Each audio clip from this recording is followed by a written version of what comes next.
Mr. Speaker, yesterday afternoon, Bloomberg News released an analysis, district by district around America, of the highest concentration of 45 to 54-year-olds.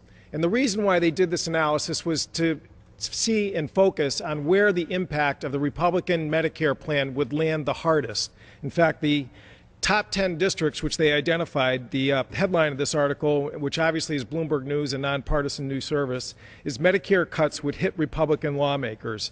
9 out of the top 10 districts in America with that highest 45 to 54 concentration are Republican districts. The 10th is the 2nd Congressional District, which I have the honor of representing in eastern Connecticut. Now, some may say, well, why was Bloomberg looking at the population of 45 to 54-year-olds? Well, the Ryan Medicare plan radically alters the Medicare program starting in 2022 for people who today are 54 years old or younger. Starting with that age group, Medicare will no longer be a guaranteed benefit, but instead will be a voucher plan where Americans will be given an $8,000 payment and told, good luck, go out and buy insurance. The Congressional Budget Office has already analyzed what that means to someone age 54 today in terms of out-of-pocket costs. In fact, it would double the out-of-pocket costs for 54 and below in year one who enroll in the Medicare program. And over time, we have an analysis which shows what the true out-of-pocket costs would be for a 55-year-old with normal American life expectancy. It would raise their out-of-pocket costs. These are additional costs by $182,000. So for anybody who's out there today who's in that age group, you better start saving up, because you're going to need a lot more retirement assets to just keep level with what an American turned 65 today gets under the Medicare program. Now, we've heard a lot, and just again, one of the speakers a few minutes before was just making the comments about Medicare going broke and that people 65 and up are going to be protected in terms of their Medicare. Wrong.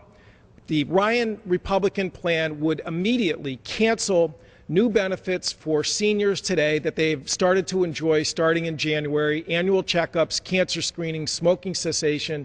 I had a town hall back in Norwich, Connecticut a couple days ago where I had a young primary care doctor who was talking about the fact that the new annual checkup has allowed her that extra time to spend with patients, and she's detected 3 cancers because of the fact that she now has the tools to do her job smartly and efficiently.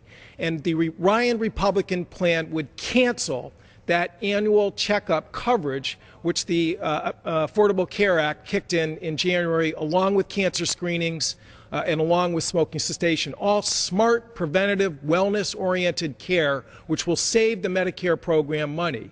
But again, for people 55 and less, and again, this chart shows how the out-of-pocket cost grows exponentially. So I see some young folks up in the audience there. If you're 15 years old, your out-of-pocket costs are going to be $711,000 higher than a 65-year-old today entering the Medicare program. What this really amounts to, the Ryan plan, is just simply a cost shift to patients and families. It does nothing to make a more efficient health care system, and that is not a solution for the problem. Now, we also heard, well, Medicare is going broke. It's going to be bankrupt in 2024. If you read the trustees' report, you will see that, in fact, that is a totally misleading comment. What the trustees reported was that there are sufficient funds in the program to cover 90% of the cost of Medicare starting in 2024 for at least another decade and a half. Now, that shortfall is a problem. We should not have a 10% shortfall starting in 2024, but that is a manageable problem.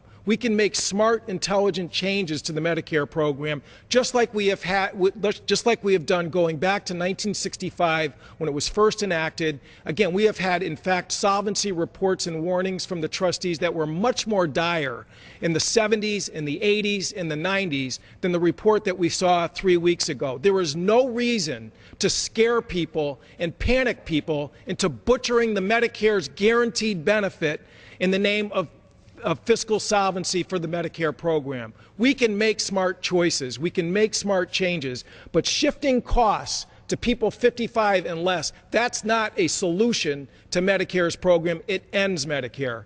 Now, within families, some who are over 55 and some who are under 55, this will create a two-tiered coverage. I can report to you the Courtney family. I'm 58 years old, so purportedly I would get the old-fashioned benefit under the Ryan plan. But my wife, Audrey, who's a nurse practitioner, she's 51. She gets the loser benefit, so she's going to have to start dishing out close to $200,000 in additional costs for her retirement under this plan. So you've got two-tiered coverage even within families under the proposal that we have with the Ryan plan. We can do better as a great nation to guarantee coverage that is a reasonable package, that is smart and efficient to solve Medicare's program. We don't need the Ryan plan, which will shift us to patients and families in an unfair fashion. I yield back.